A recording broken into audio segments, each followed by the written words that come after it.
ముందే చావు గురించి మాట్లాడుతున్నావు.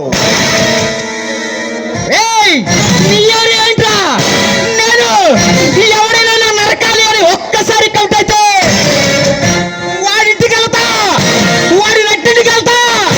వాడు గోండా అయినా, వాడు రౌడీ అయినా, వాడు లేటర్ అయినా, ఆఖరికి ఆ అమ్మ మొగుడైనా, వాడు ఎవరైనా సరే తప్పు చేసిన వాడిని అడ్డంగా తగిన బాగా తెలిసింది.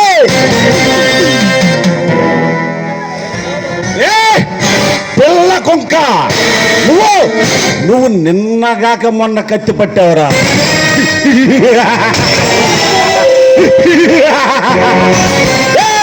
నేను కత్తి పట్టే 20 సంవత్సరాలు అవుతుంది.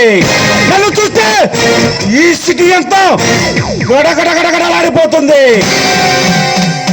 నీలకంఠవర్మ, ఎప్పుడు కత్తి పట్టమనేది కాదు, ఎవడి ఒట్లు ఎంత తమ్ముడేదే ముఖ్యం.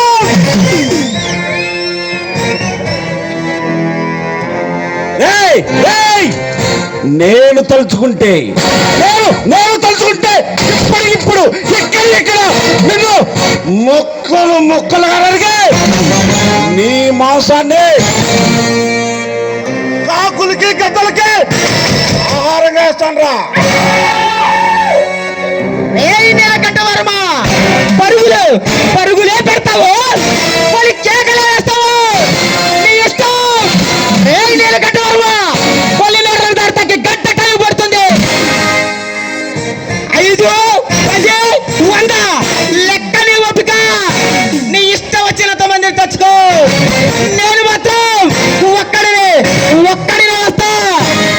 నీలకంఠవర్మ, నాకు ఆయుధాలతో పని లేదు. చాలు నిన్ను అర్థం చేయటానికి.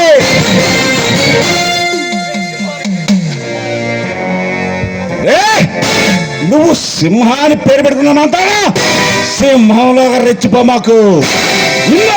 నిన్ను కూడా నీ అన్న వదుల దగ్గరికి పంపిస్తా. కానీ నీకు ఒక బంపర్ ఆఫర్ ఇస్తున్నారా?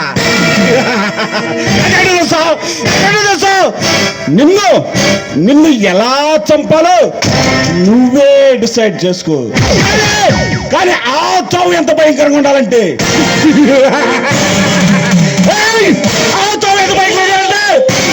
ఈ సిటీ ఆ చావుని మర్చిపోవడానికి మినిమం 20 సంవత్సరాలు పట్టాలరా.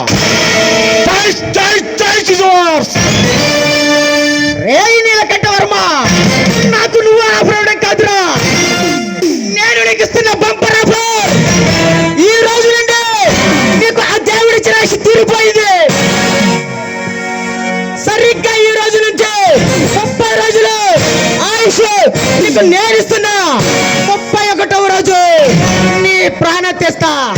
ఈ లోపు నువ్వు తినాల్సినవన్నీ తిను, తాగాల్సినవన్నీ తాగు, అనుభవించాల్సినవన్నీ అనుభవించి నీ కోరికలు తీర్చుకో. కానీ 31వ రోజు ఈ సింహ పంజాతో నీ రక్తాన్ని చీల్చి ఆ రక్తంతో నా అన్న వదిలిన ఆత్మకు శాంతింప కలుగజేస్తా. వస్తా నీలకంఠవర్మ.